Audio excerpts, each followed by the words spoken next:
Shalom, apa kabar? Saya percaya, kami semua percaya Bapak Ibu Saudara dalam keadaan baik-baik dan sehat.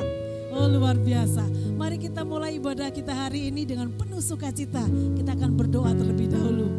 Tuhan Yesus, terima kasih untuk hari ini. Kami tahu hari ini adalah hari istimewa bagi kami. Kami mau mulai ibadah hari ini dengan sukacita, dengan segenap hati kami, dengan segenap tubuh kami, segenap pikiran kami mau sungguh-sungguh beribadah. Hanya di dalam nama Yesus, kami persilahkan Roh Kudus berkuasa atas kami, atas ibadah hari ini. Haleluya. Amin. Saudara bersukacita hari ini? Amin, luar biasa.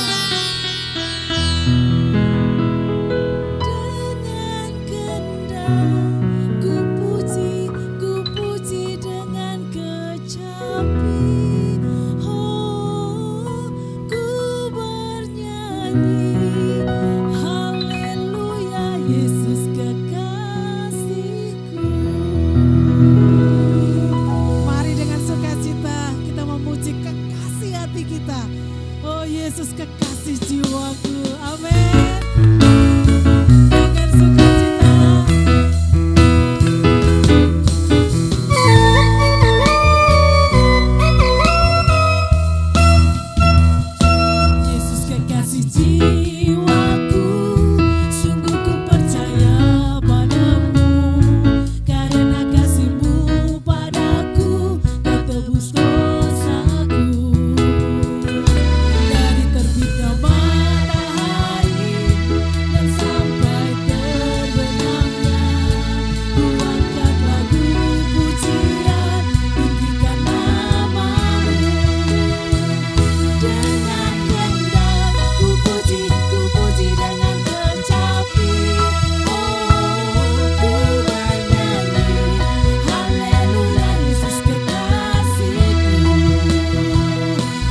Ibu Saudara, mari kita akan siapkan hati kita. Kita akan mendengarkan firman Tuhan. Saya percaya hari ini firman spesial buat kita semua. Buat Bapak Ibu dimanapun engkau berada. Tuhan Yesus, kami mau mendengarkan firman-Mu. Kami rindu akan firman-Mu. Kami mau dipenuhi oleh firman-Mu. Kami menikmati Engkau lebih lagi. Terima kasih ya Tuhan. Nyatakan diri-Mu bagi kami.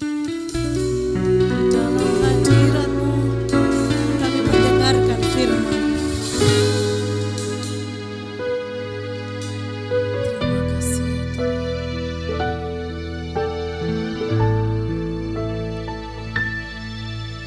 Hidupku dalam tangan-Mu, oh Yesus.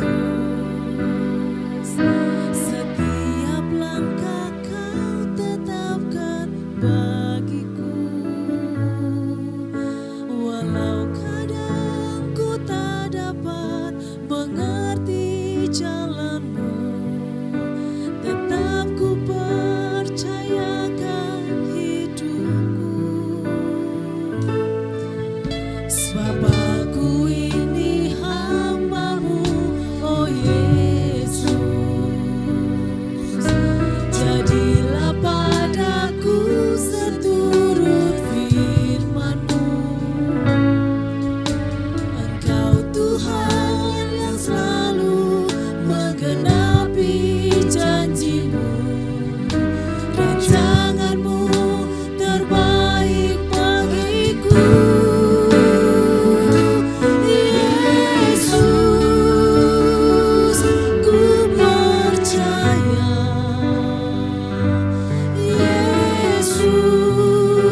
Jadilah pada kami seperti kehendak-Mu, seperti firman-Mu ya Tuhan.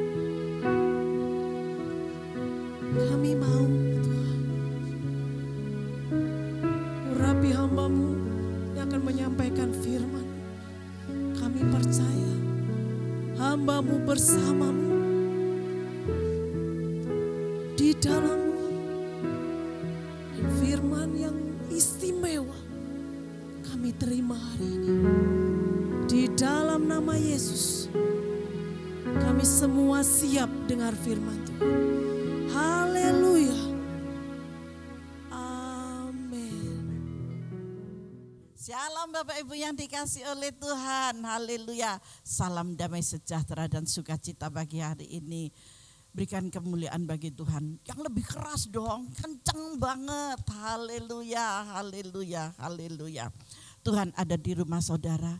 Ketika Tuhan ada di rumah saudara, ketika Yesus ada di rumah saudara, jangan sia-siakan waktu dan kesempatan yang Tuhan berikan. Amin. Masih ingat ayatnya yang minggu tanggal 2 Agustus, minggu pertama, itu berbicara tentang mengusahakan benih yang terbaik. Ketika benih yang terbaik itu diusahakan, diberikan kepada saudara, pujian yang menghantar ke dalam kebenaran firman Tuhan tadi apa? Rencanamu yang sangat ajaib terjadi di dalamku.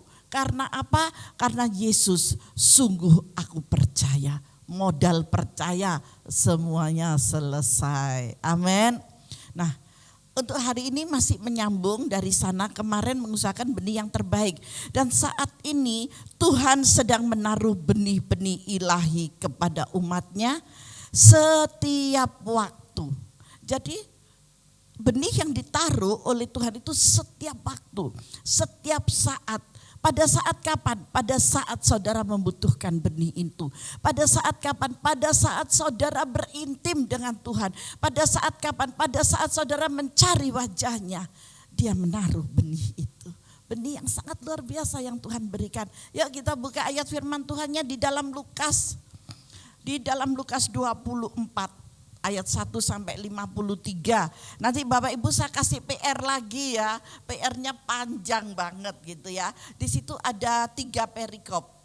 Dari pasal 20. Ada 4. Yang satu kebangkitan Yesus. Yang kedua Yesus menampakkan diri di jalan ke Emmaus. Ini yang dimaksud Tuhan. Benih itu. Benih ilahi yang diberikan kepada umatnya setiap saat itu apa? Kebangkitan Tuhan Yesus. Saudara percaya, berikan kemuliaan yang lebih lagi, apalagi di rumah saudara. Kalau saudara sedang beribadah dengan keluarga, colek kanan, colek kiri gitu ya, colek kanan, colek kiri. Ayo katakan aku percaya, ayo percaya. Saudara mau diberkati. Ketika saudara mau diberkati, luapkan isi hatimu di hadapan Bapa. Bapa berkunjung di rumah saudara loh. Bapa makan bersama saudara. Bapak sedang duduk bersama saudara. Senang gak kalau Yesus yang datang? Sakeus saja senangnya ampun gitu. Ketika dikatakan, hei Sakeus turun. Sekarang juga aku ada di rumahmu, gak usah kamu penean, nanti ceblok katanya. Dan Yesus pun berjalan bersama-sama dengan Sakeus. Bahagianya Sakeus luar biasa. Kalau hari ini pandemi boleh ada, kita tidak bisa berjumpa di gereja kita di Jehovah Rafa Ministry ini, tetapi kita berjumpa dengan Yesus di rumah masing-masing. Amin. Nah, saya masuk lebih lagi ya. Tuhan sedang menaruh benih-benih ilahi kepada saudara. Setiap waktu benih ilahi yang Tuhan berikan adalah kebangkitan Yesus. Yang kedua, Yesus menampakkan diri di jalan ke Emmaus. Setelah dia bangkit, dia tidak diam-diam dan menyembunyikan diri, enggak. Tetapi dia langsung menampakkan dirinya kepada muridnya. Yang ketiga, Yesus menampakkan diri kepada semua muridnya. Saat ini Yesus menampakkan diri dan berada bersama dengan saudara. Ada amin, saudara percaya? percaya, berikan kemuliaan lagi bagi Tuhan. Luar biasa, Yesus kita dahsyat. Dia selalu ada di dalam kehidupan saudara. Masalahmu ada, masalah selalu datang, ya. Tetapi ingat, ketika ada Yesus di dalammu, engkau akan memperoleh kekuatan ekstra. Di sana ada damai, di sana ada sukacita, di sana ada jalan keluar. Di sana ada semangat yang baru. Yang keempat, kenaikan Yesus. Nah, kenaikan Yesus, saya tidak membahas di kenaikan Yesus, tetapi yang mau saya katakan berbicara tentang Yesus menampakkan diri di jalan ke Emmaus. Saudara percaya Yesus sudah bangkit dari antara yang mati? Amin. Haleluya. Ketika saudara mengatakan amin, mulai kita masuk ke dalam kebenaran firman Tuhan ini di ayat yang ke-13. Kita masuk di ayat yang ke-13, Yesus menampakkan diri di jalan ke Emmaus. Jadi benar-benar Yesus itu hidup, dia bukan hantu, tetapi dia Yesus yang telah bangkit dari antara yang mati. Pada hari itu juga semua sudah siap, HP suci, saya yakin gak ada yang bawa kitab suci kecuali saya gitu ya. Sudah siap HP sucinya, laptop suci sudah siap semuanya. Oke, kita masuk dalam firman Tuhan. Pada hari itu juga 2 orang dari murid Yesus pergi ke sebuah kampung bernama Emmaus yang terletak kira-kira 7 mil jauhnya. Ayat 14. Dan mereka bercakap-cakap tentang segala sesuatu yang telah terjadi. Ketika mereka sedang bercakap-cakap dan bertukar pikiran, ya, Bapak Ibu tahu bertukar pikiran itu apa? Bukan ijol-ijolan, bukan ya. Tetapi kita saling mengatakan, berbicara satu sama yang lain. Oh, kemarin itu loh, kok bisa ya? Kok bisa sih Yesus itu disalib? Gini nih, aku kan jadi sedih, aku jadi susah, kehilangan orang yang saya cintai. Saudara, kalau kehilangan orang yang dicintai gimana rasanya? Aduh, bertahun-tahun rasanya ya, kehilangan yang amat sangat. Inilah percakapan mereka, lah ya kok bisa ya? Kenapa ya? Bagaimana ya? Begitu banyak perkataannya. Datanglah Yesus sendiri mendekati mereka, lalu berjalan bersama-sama dengan mereka. Tetapi ada sesuatu yang menghalangi mata mereka sehingga mereka tidak dapat mengenal dia. Siapa dia? Yesus. Mereka, anak-anaknya, murid-muridnya ini berbicara tentang Yesus. Dia tidak tahu siapa yang bersama-sama dengan dia. Sama saudara pun juga demikian, saya pun juga demikian. Seringkali masalah itu boleh datang. Ketika masalah itu datang, apa yang dikatakannya? Kok Tuhan jauh ya dari aku? Kenapa ya aku kok dibiarkan seorang diri ya?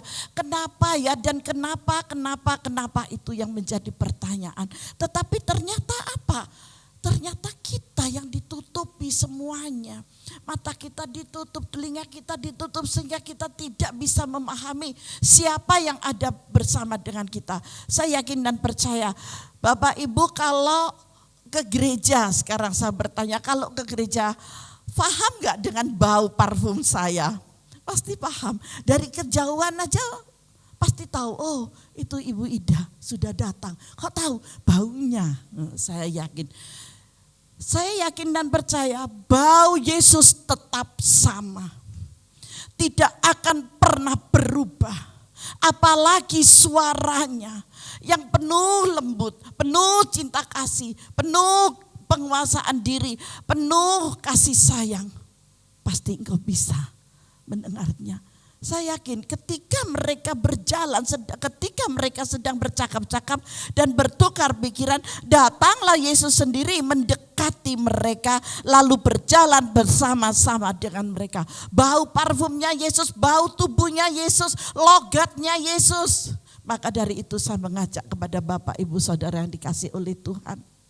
Berintimlah senantiasa engkau kepada Tuhan. Ketika benih ilahi itu datang kepada saudara. Benih ilahi itu siapa? Ya Yesus sendiri itu benih ilahi. Dia adalah benih ilahi yang ditaruh di dalam kehidupan saudara. Ditaruh di dalam hati saudara. Ditaruh di dalam jiwa saudara. Jangan takut dengan masalah persoalan apapun. Percayalah. Percayalah dia ada bersamamu. Dia sedang bersamamu. Apapun masalah persoalanmu, serahkan seluruhnya sepenuhnya kepada Bapa. Dia ada. Amin. Dia gak jauh. Lanjut kita ke dalam firman Tuhan. Ayat 17, Yesus berkata kepada mereka, apakah yang kamu percakapkan sementara kamu berjalan?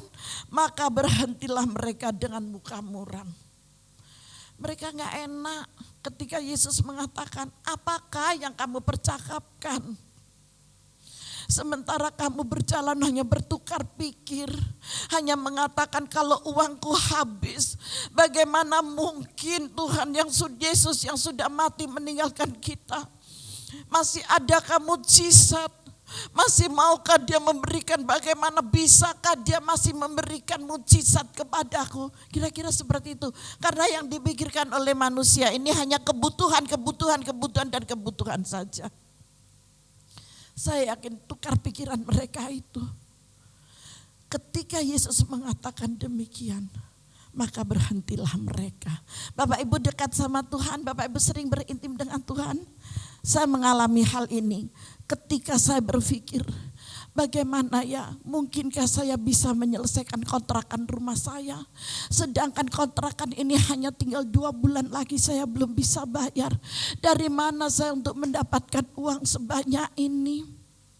Bagaimana isinya cuman bagaimana. Tetapi tiba-tiba ada suara yang lembut sekali datang. Tidak percayakah engkau anakku, bahwa aku tidak akan pernah menaruh engkau di bawah kolong jembatan? Itu yang dia katakan, dan saya terbangun. Ketika saya terbangun, saya mengatakan, Bapa ampuni saya. Ampuni saya kalau saya berjalan memakai pikiran saya sendiri.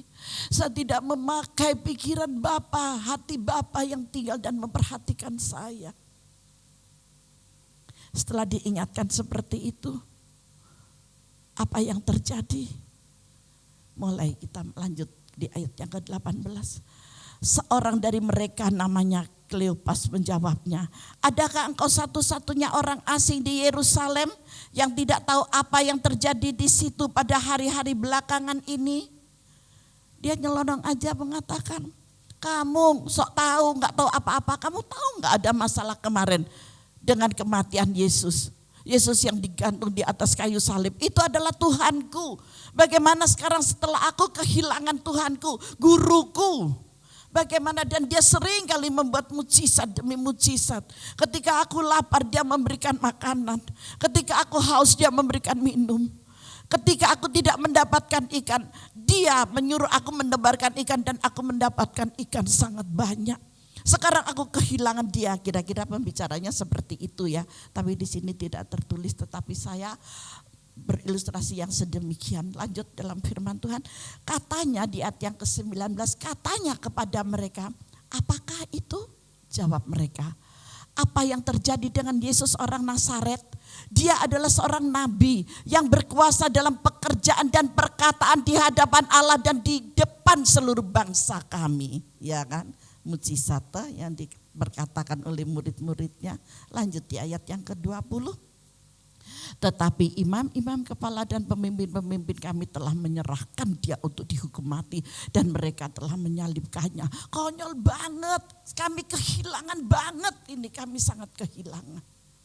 Kepedihan, kesusahan sangat memuncak, tidak bisa berpikir dengan gamblang, lupa dengan janji Tuhan bahwa aku akan mati dan di hari yang ketiga aku akan bangkit dari antara yang mati. Lupa hal ini. Ketika lupa gak bisa apa-apa. Di ayat 21 ditulisnya, padahal kami dahulu mengharapkan, perhatikan baik-baik, padahal kami dahulu mengharapkan bahwa dialah yang datang untuk membebaskan bangsa Israel. Tetapi sementara itu telah lewat 3 hari sejak semuanya itu terjadi. Tetapi beberapa perempuan dari kalangan kami telah mengejutkan kami pagi-pagi buta, mereka telah pergi ke kubur dan tidak menemukan mayatnya. Lalu mereka datang dengan berita bahwa telah kelihatan kepada mereka malaikat-malaikat yang mengatakan bahwa ia hidup. Dan beberapa teman kami telah pergi ke kubur itu dan mendapati bahwa memang benar yang dikatakan perempuan-perempuan itu, tetapi dia tidak mereka lihat. Lalu ia berkata kepada mereka, hai kamu orang bodoh. Di ayat 25. Hai kamu orang bodoh, betapa lambannya hatimu sehingga kamu tidak percaya segala sesuatu yang telah dikatakan para nabi. Yesus menggertak yang sedemikian di ayat 26. Bukankah Mesias harus menderita semuanya itu untuk masuk ke dalam kemuliaannya? Lalu menjelaskan kepada mereka apa yang tertulis tentang dia dalam seluruh kitab suci, mulai dari kitab-kitab Musa dan segala kitab nabi-nabi. Mereka mendekati kampung yang mereka tuju, lalu ia berbuat seolah-olah hendak meneruskan perjalanannya. Tetapi mereka sangat mendesaknya, katanya, tinggallah bersama-sama dengan kami sebab hari telah menjelang malam dan matahari hampir terbenam.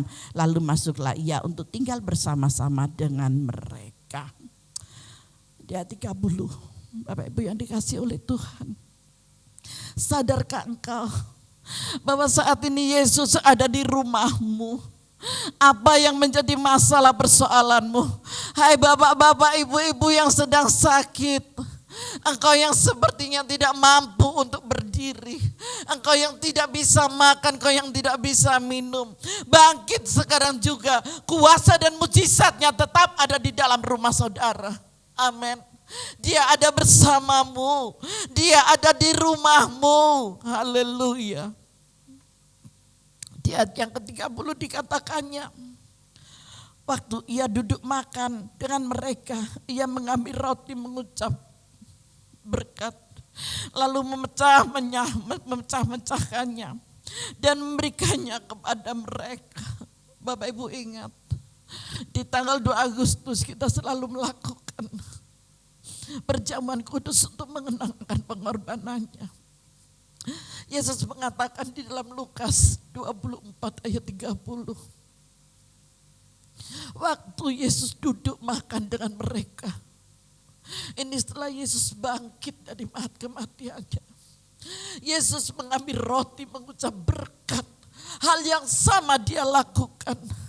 Apa yang menjadi karakter ilahi tetap ada. Lalu memecah-mecahkannya dan memberikannya kepada mereka. Ayat 31 lanjut. Ketika itu terbukalah mata mereka dan mereka pun mengenal dia.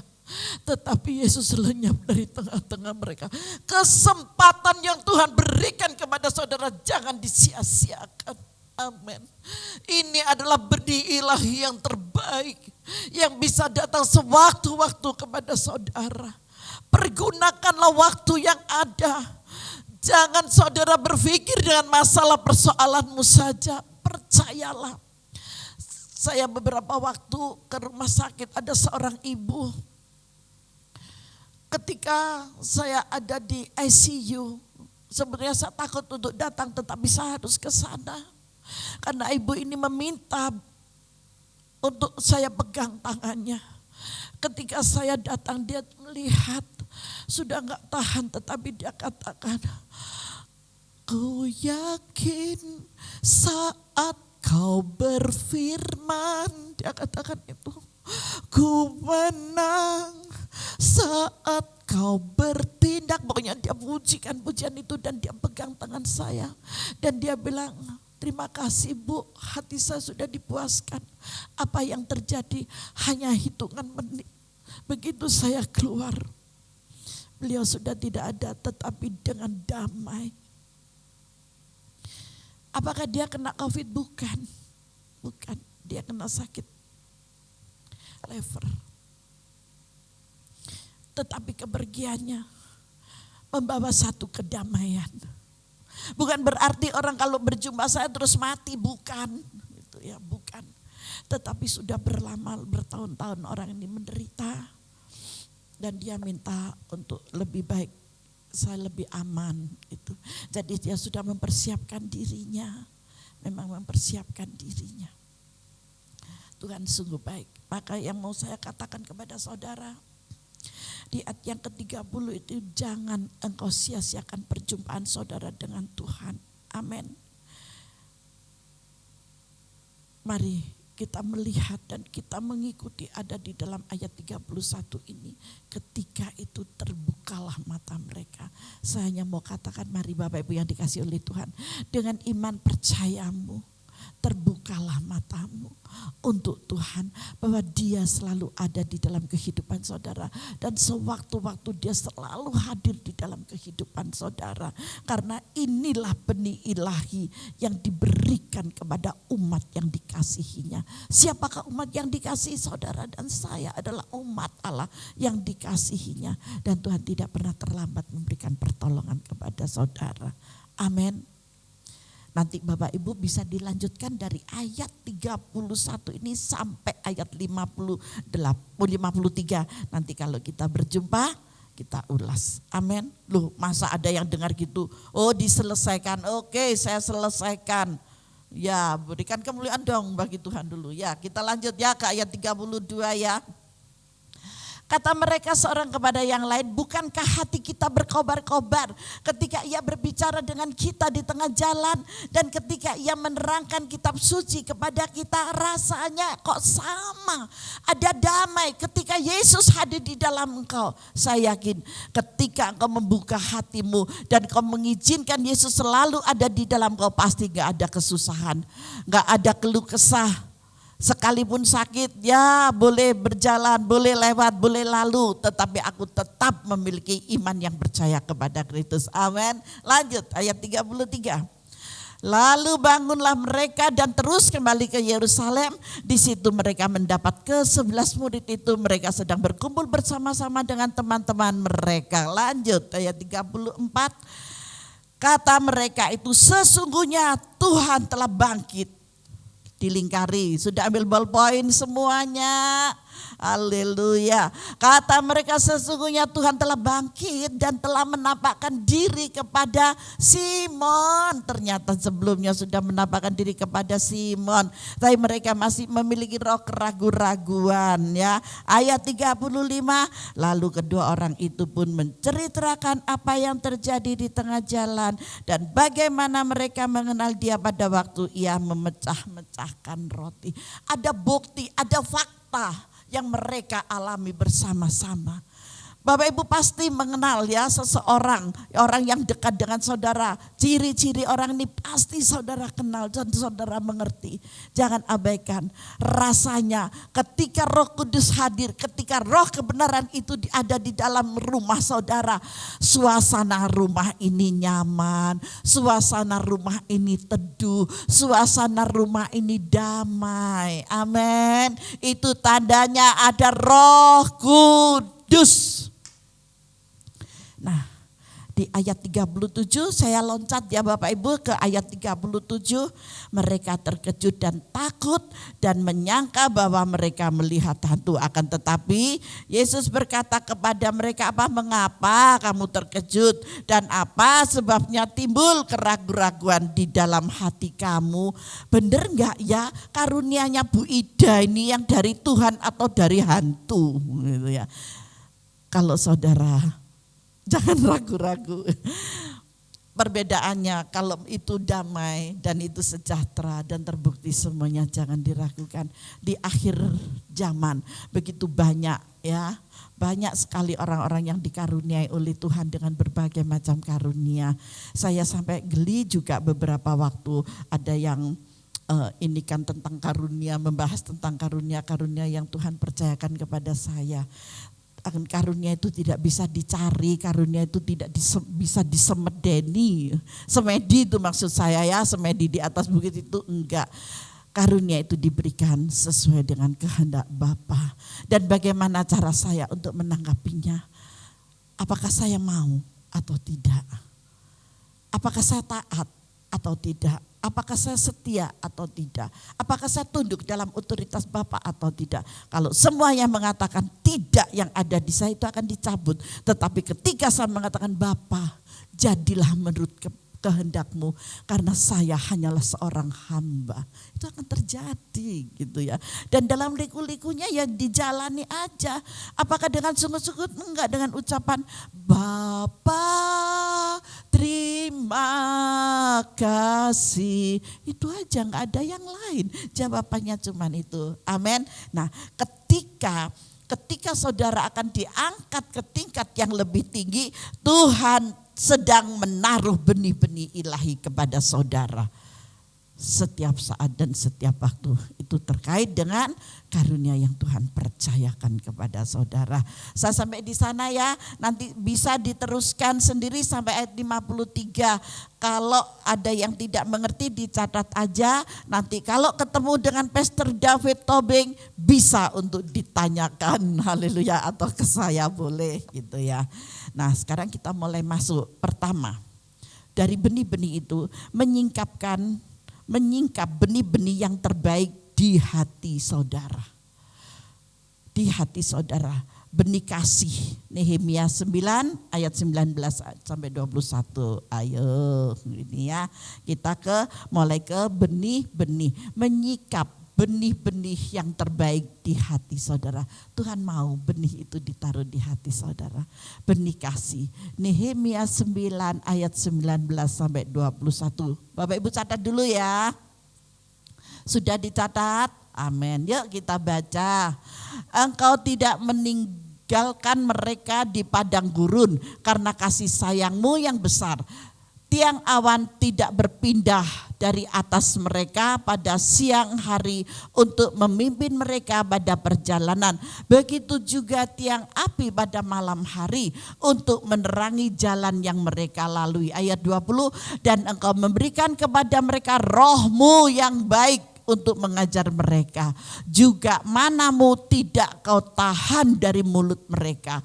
Dan engkau memberikan air kepada mereka untuk melepaskan dahaga terpelihara.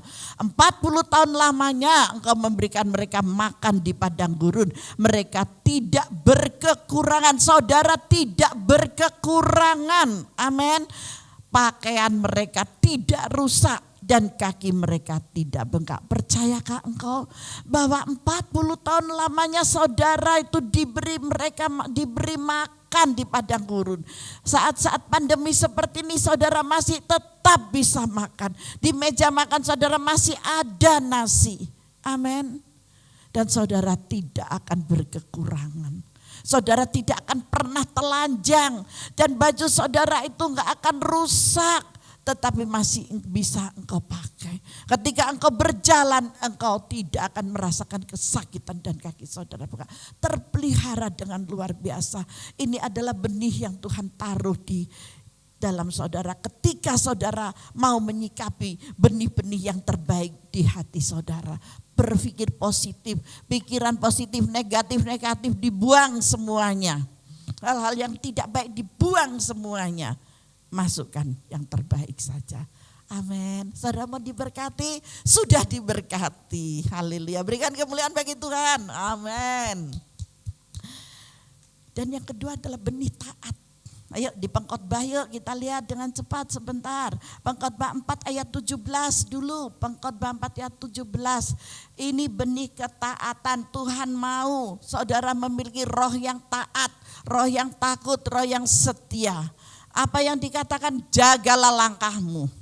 Kalau engkau berjalan ke rumah Allah, menghampiri untuk mendengar adalah lebih baik daripada mempersembahkan korban yang dilakukan oleh orang-orang bodoh. Karena mereka tidak tahu bahwa mereka berbuat jahat. Orang bodoh isinya yang diguncingkan apa? Hal-hal yang negatif saja isinya. Hal-hal yang membicarakan sana sini, yang melihat ini pandemi, makanya itu sengsara. Soalnya dia itu punya dosa gitu. Itu lagi mati kena corona, dosa. Isinya cuma menghakimi. Jangan kita berpikir yang negatif. Jagalah langkahmu, jagalah langkah saudara kalau saudara berjalan ke rumah Allah. Amin. Menghampiri untuk mendengar adalah lebih baik daripada mempersembahkan korban yang dilakukan oleh orang-orang bodoh. Mengertikah itu? Karena mereka tidak tahu bahwa mereka itu berbuat jahat. Jadi gak usahlah ikut-ikutan dengan apa yang mereka katakan dalam kenegatifannya. Tetapi marilah kita selalu berpikir positif. Ketika ada orang atau saudara kita, tetangga kita, siapapun itu, kita harus positif. Amin. Tuhan selalu memberkati saudara. Yuk kita lihat di pasal 5 ayat 1 sampai dengan 6. Ini masih menyambung tentang benih yang ketaatan ya. Di ayat 1 Pengkhotbah 5 sudah dicatat. Oke, ayat 1. Janganlah terburu-buru dengan mulutmu dan janganlah hatimu lekas-lekas mengeluarkan perkataan di hadapan Allah. Karena Allah ada di sorga dan engkau di bumi. Oleh sebab itu biarlah perkataanmu sedikit, mengucap syukur yang lebih banyak. Amin. Ayat 2, karena sebagaimana mimpi disebabkan oleh banyak kesibukan, demikian pula percakapan bodoh disebabkan oleh banyak perkataan. Orang Jawa bilang gak usah kakek ngomong kan itu. Ngerti gak seperti itu? Apa sih? Supaya gak salah, banyak cakap, banyak perkataan membuat kejengkelan, kesakitan. Siapa hati, siapa yang itu datang berkompromi? Setan. Jangan izinkan saudara dikompromi dengan setan. Gak enak, panas, amin. Loh, ibu pernah ya dikompromi dengan setan kok tahu panas? Ya, kalau saya lagi bergulat dengan setan di dalam roh. Ketika saya melayani pelepasan, ketika saya berjumpa dengan dia, setan itu macam-macam Bapak Ibu. Ada yang jahat, ada yang bagaimana. Kebanyakan ya jahat sih. Juga ada yang merayu-rayu juga ada. Tapi pada umumnya setan itu jahat. Karena dia sudah dididik oleh Lucifer dengan segala kejahatannya. Paham di sini? Amin. Ya, harus positif. Ayat 3. Kalau engkau bernasar kepada Allah, janganlah menunda-nunda, menepatinya. Karena Tuhan tidak senang kepada orang-orang bodoh. Kalau saudara tidak menepati di dalam nasarmu itu termasuk bodoh, tepatilah nasarmu. Lanjut di ayat yang keempat. Lebih baik engkau tidak bernasar daripada bernasar tetapi tidak menepatinya. Mending diam-diam saja. Wes nanti kalau aku dapat rezeki ujuk-ujuk aku datang, nggak ngomong dhisik. Wes engko ya lek aku soge, kok aku oleh kiriman. Wes mabuk idang kok tak kasih makan, tak belikan apa wis buka gitu ya. Lebih baik kita nggak usah nasar, amin. Karena manusia itu banyak lupanya daripada ingatnya. Apalagi kalau belum punya uang, wis ngomongnya, wis tak kei. Begitu punya uang, lo kok eman, itu udah biasa itu. Maka dari itu kita jangan menjadi orang yang bodoh. Kita harus memiliki hati yang penuh dengan kebijakan, amin. Tuhan suka mereka yang bijaksana ya. Ayat yang 5, janganlah mulutmu membawa engkau ke dalam dosa dan janganlah berkata di hadapan utusan Allah, perhatikan, jangan berkata di hadapan utusan Allah bahwa engkau khilaf. Lupa aku khilaf, aku enggak sengaja, aku enggak usah gitu-gitu ya. Apakah perlu Allah menjadi murka atas ucapan-ucapanmu dan merusakkan pekerjaan tanganmu? Katakan tidak. Mulai hari ini ketika benih ilahi ini diberikan kepada saudara setiap waktu, rubah paradigma pemikiranmu yang lama. Amin. Perhatikan baik-baik lo ya, kalau enak lo, sekarang ini ibadahnya di rumah masing-masing, saudara bisa mengulang-mengulang untuk mendengarkannya. Ya, untuk mendengarkannya bisa diulang-ulang. Ketika, saya jelaskan, ketika Tuhan sedang menaruh benih-benih ilahi kepada saudara setiap waktu, ubah mindset pikiran yang tidak baik ini menjadi yang baik. Di mana? Di sini. Janganlah mulutmu membawa engkau ke dalam dosa dan janganlah berkata di hadapan utusan Allah bahwa engkau khilaf. Apakah perlu Allah menjadi murka atas ucapan-ucapanmu dan merusakkan pekerjaan tanganmu? Pasti jawabannya tidak mau. Betul enggak? Yang setuju sama saya berikan kemuliaan bagi Tuhan. Haleluya. Ayat 6. Karena sebagaimana mimpi banyak, demikian juga perkataan sia-sia juga banyak. Tetapi takutlah akan Allah. Tuhan cuma mengingatkan itu, takutlah akan Allah. Mimpi saudara mau baik, mimpi yang buruk, mimpi yang gak enak itu banyak. Sama dengan perkataan yang sia-sia pun juga banyak. Jadi jangan mudah untuk mengobrol janji. Karena janji manusia belum tentu bisa ditetapi. Tetapi janji Allah selalu ditepati buat saudara. Berikan kemuliaan bagi Tuhan. Oh haleluya. Jelas ya firman Tuhannya jelas. Di kedua ayat ini jelas benih kasih dengan benih taat. Ketika benih ketaatan itu ada di dalam Pengkhotbah 4 ayat 17 dan 5 ayat 1 sampai dengan 6. Yang kedua sekarang. Ketika musimnya tiba, benih-benih tersebut akan bertunas dan mulai bertumbuh. Ini yang Tuhan nantikan. Maukah saudara bertumbuh di dalam benih-benih ini? Ayo kita baca ya dari ayat 1 sampai dengan ayat 7. 1, 2, 3. Aku hendak menyanyikan nyanyian tentang kekasihku. Nyanyian kekasihku tentang kebun anggurnya. Kekasihku itu mempunyai kebun anggur di lereng bukit yang subur. Ia mencangkulnya dan membuang batu-batunya. Dan menanaminya dengan pokok anggur pilihan. Bapak Ibu, kalau saudara sedang diproses untuk dicangkul, diambilin batu-batunya itu sakit. Tetapi Tuhan siap untuk menanam pokok anggur pilihan itu. Ia mendirikan sebuah menara jaga di tengah-tengahnya dan menggali lubang tempat memeras anggur, dipersiapkan semuanya yang indah. Lalu dinantinya supaya kebun itu menghasilkan buah anggur yang baik. Tetapi yang dihasilkannya ialah buah anggur yang asam. Mari Bapak Ibu yang dikasihi Tuhan, kita terus berjuang.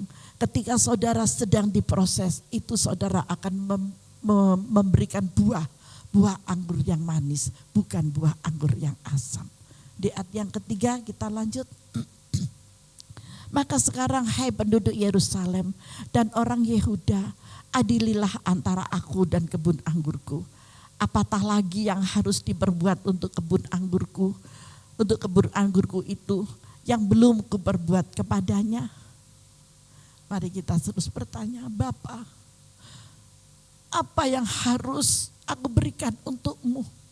Begitu banyak hal yang kurang Bapa di dalam hidup saya ini untuk menyenangkan hatimu Bapa. Aku mau. Mari kita sadar akan hal ini. Amin. Tuhan menanti supaya dihasilkannya buah anggur yang baik. Tuhan hanya menantikan saudara dan saya. Bukan celotehan kata-kata yang sia-sia. Tetapi biarlah saudara dan saya boleh menjadi berkat. Sekalipun di saat-saat pandemi seperti ini kesukaran dan kesukaran selalu ada. Tetapi janganlah saudara masuk di dalam kesukaranmu. Tapi marilah kita menjadi kesaksian kemuliaan bagi nama Tuhan. Amin. Jelas ya, Tuhan menanti supaya dihasilkannya buah anggur yang baik. Mengapa yang dihasilkannya hanya buah anggur yang asam? Karena banyak celotehan, banyak perkataan sia-sia, kebodohan. Mendengarkan firman Tuhan hanya kebodohan, menghakimi. Wah kurang, pendeta ini gak enak khotbahnya, pendeta ini begini, pendeta itu begini, ini cuman cari duit, ini begini. Buang itu semuanya. Maukah saudara menjadi buah anggur yang diharapkan oleh Tuhan Allah kita, oleh Yesus yang mengasihi saudara, yang ada di dalam rumah saudara itu dengan hasil buah anggur yang baik. Haleluya. Ada pada saudara pilihan itu. Ketika saudara menjadi buah anggur yang manis, bukan yang asam, berkat itu melimpah di dalam kehidupanmu. Berkat sejahtera, berkat sukacita, ketenangan, kelimpahan disertakan semuanya. Amin. Lanjut. Maka sekarang aku mau memberitakan kepadamu apa yang hendak kulakukan kepada kebun anggurku itu.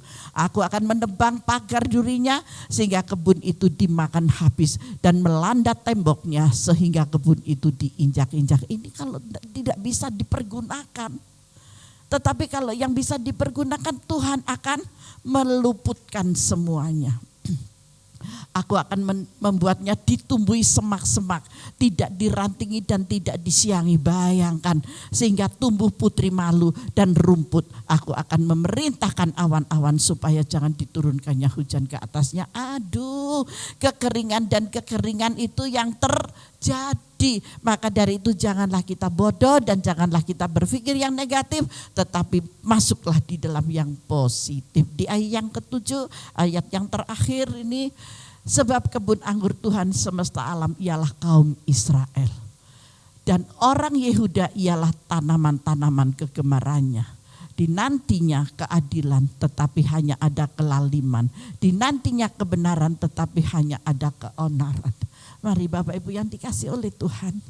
Ketika Tuhan Yesus datang dan dia mengangkat roti dan memecah-mecahkannya dan membagikan kepada saudara, biarlah ini menjadi kenangan saudara setiap saat, setiap waktu. Karena benih inilah yang Tuhan tanam di dalam kehidupan saudara.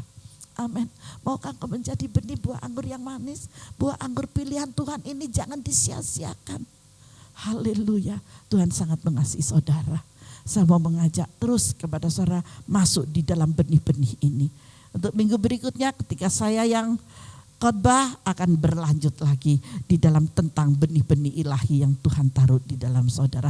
Sekarang gak enaknya dulu, nanti waktu terakhir yang enaknya. Amin. Mari kita masuk di dalam doa. Tundukkan kepalamu. Bapa, terima kasih buat kebenaran firman-Mu. Firman hari ini adalah firman yang keras Tuhan buat kami. Tetapi di dalam kekerasan ini kami boleh dibangunkan dari tidur kami yang nyaman dan nyenyak Bapa. Agar kami dimengertikan semuanya.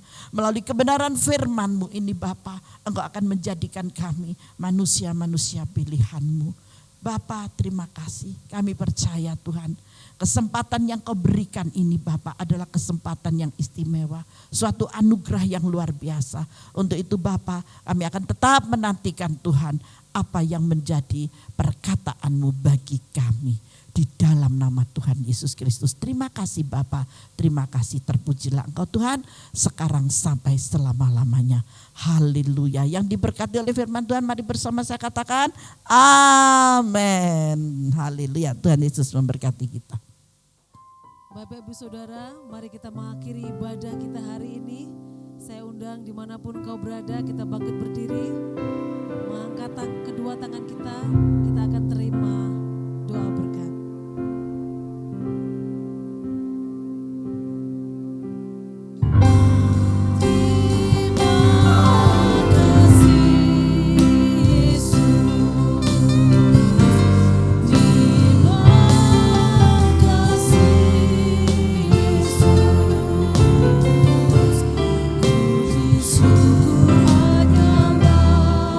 Bagimu, ya Allah.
lain selain terima kasih Yesus, karena Engkau terlalu baik buat kami. Terima kasih Bapa, terima kasih buat kasih dan anugerah-Mu bagi hari ini. Kami sudah bersama-sama dengan Engkau untuk menikmati berkat-berkat secara rohani Bapa. Dan sebentar Engkau akan melepaskan berkat jasmani buat anak-anak-Mu. Diberkatilah Engkau ketika Engkau duduk, diberkatilah Engkau ketika berdiri, diberkatilah ketika Engkau masuk, diberkatilah ketika Engkau keluar, diberkatilah seluruh adonan-Mu, diberkatilah seluruh lumbung-Mu. Kasih sayang Bapa tidak pernah beranjak dari kehidupan-Mu, tetapi Engkau selalu dilimpahi dengan berkat-berkat kudus-Nya. Di dalam nama Tuhan Yesus Kristus, yang percaya dan sudah menerima berkat Tuhan bersama-sama katakan